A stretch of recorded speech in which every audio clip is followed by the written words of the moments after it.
I have a story time of sharing with you my encounter with Yahushua. And most of you know him as Jesus. He came to me in a point in my life at the age of 19 when I was in so much trauma because I had just about a few months earlier, I was SA'd by my pastor in my church. And I was going through a lot of trauma.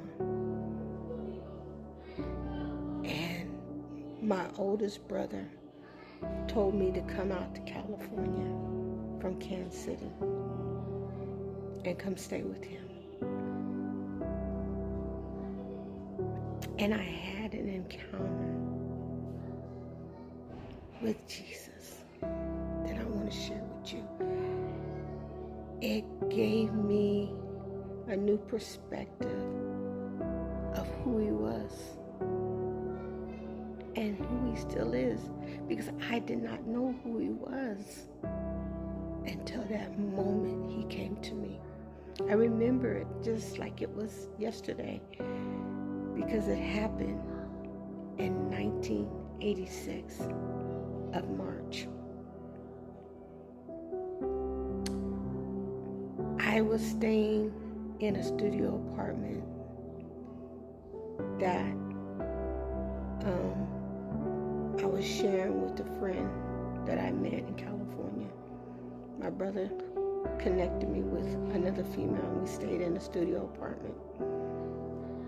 She stayed like in the living room, and we used to have like a walk-in closet that goes directly to the bathroom, and I put a little mattress in there, and that's where my little room was, my little room where I stayed at.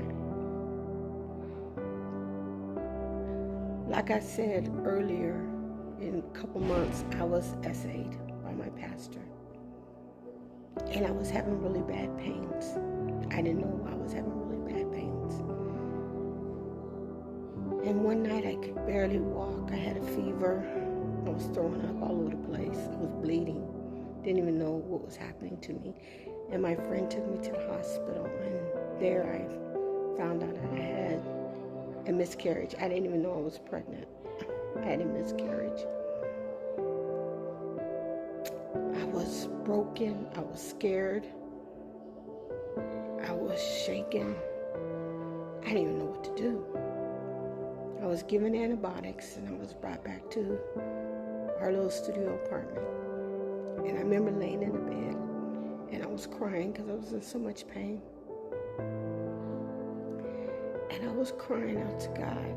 And I'm telling you, I was crying. I was crying. I was in so much pain, and I thought I was going to die.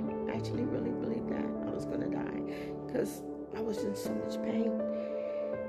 And all of a sudden, I saw this bright light in my bathroom. Now, mind you, my bed was right in front of the bathroom, and the door was closed. But I saw this bright light come on. I mean, it was so bright. And the door opened up, and it literally made the room so bright. And out stepped a man in a long white robe with gold rims, and he had gold sandals on. And when he stepped out, it made the carpet on my floor turn gold.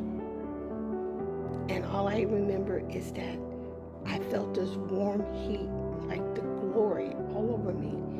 And I couldn't look up. I remember my face was down on the ground because I remember seeing his feet. And I was like, man, he's got some nice brown skin. I never forget that. I was saying that to myself. And he said, Danielle. Danielle. That's exactly how he said it. And I said, yes, Lord. He says, I love you so much. I'm getting choked up, sorry, because I can remember this. He walks over to me because I can see him. And when he walked, I could hear like bells, like trickling on his gown, and I could see his feet. And I remember they were brown. He had golden brown skin. And he was rubbing my hair. And he was just rubbing my hair. And he was just, Danielle, Danielle. I said, oh, Lord, I'm in so much pain. I feel like I'm going to die. He says, you're not going to die, Danielle. And he was rubbing my hair so passionately and comforting. He says, you're not going to die, Danielle. He says, what do you want from me? I said, I just don't want to die. I just want to feel better. I feel bad. My head hurts. My stomach hurts. I'm hurting all over. And I didn't know about the baby. I don't know what happened to me. He said, shh, it's okay. I've got him. He's already here with me, and I'm taking care of him. I said, it was a boy? He's like, yeah. Don't worry, you'll see him. But it's not your time to go. I will take care of him. He says, I will heal you. And as he was rubbing my head and he was just whispering and singing to me, he was singing to me. My whole body, from the crown of my head to the bottom of my feet, was like a warm oil was flowing through my body. And I remember I said, Lord, I feel better. Oh my gosh, I feel so much better. And he started laughing. He started laughing. And he says, Danielle, Danielle, don't you know I love you so much? Don't you know that you are precious to me? And I know the trauma you have went through, not knowing your mom, your dad.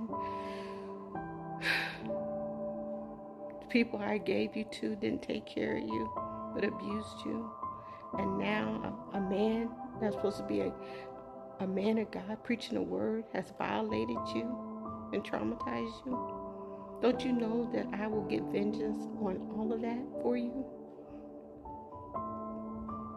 I need you to commit yourself to me, your life to me,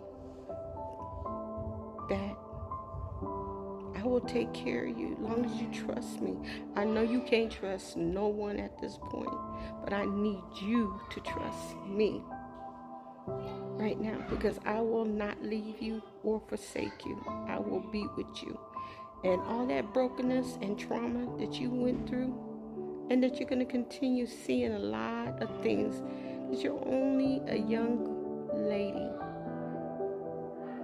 but you're going to know your strength is going to be on me, and I'm going to help you fight through it, because you have a call on your life. You're going to be a mommy one day, and you're going to have sons, which I do. I have sons.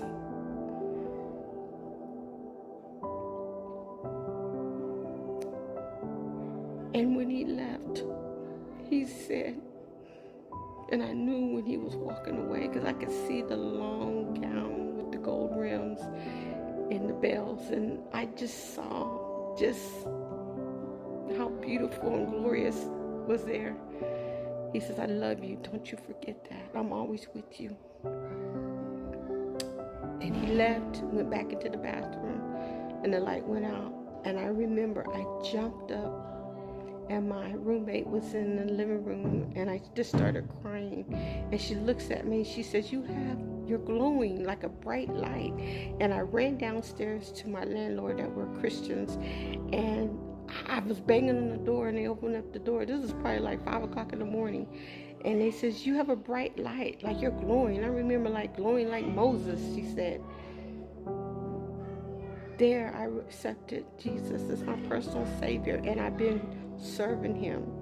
It's been a struggle for those years, but I tell you, when you have an encounter with the Most High, your life never changes. You die to yourself.